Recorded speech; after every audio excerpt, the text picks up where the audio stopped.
ប្រលឹងមាសសោយបតកកតេស្មូតបែបទំនួញប្រលឹងមាសសោយ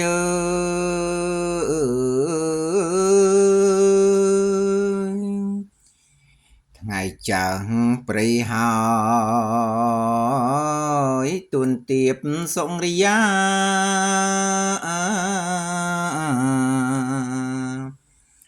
ស្រណងសពសត្វនៅជ្រៀលឆ្វាត់វិហាចងចាប់ព្រឹកសើសសិតស្លាប់យំប្រលឹងមាសសោយ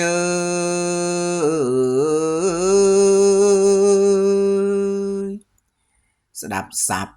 សัตว์ឆ្លោយទៅមកសួរសំ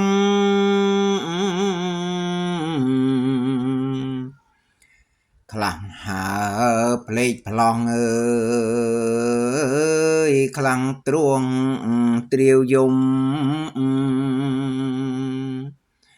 សំកាំងស្លាប់ទុំ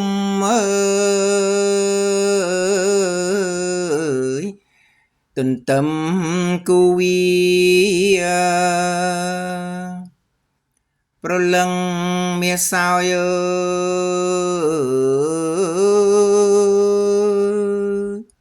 អងស្ដង់គួតហើយបាំងបាត់សុរិយា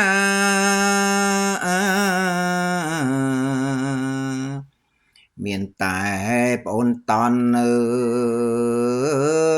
លឹះលន់អស្រីរុងរឿងរាំងសម័យ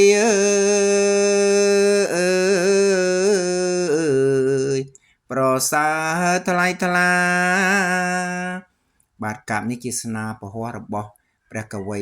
ធម្មរាជាស្មូតដោយខ្ញុំបាទវ៉ាប៊ូនី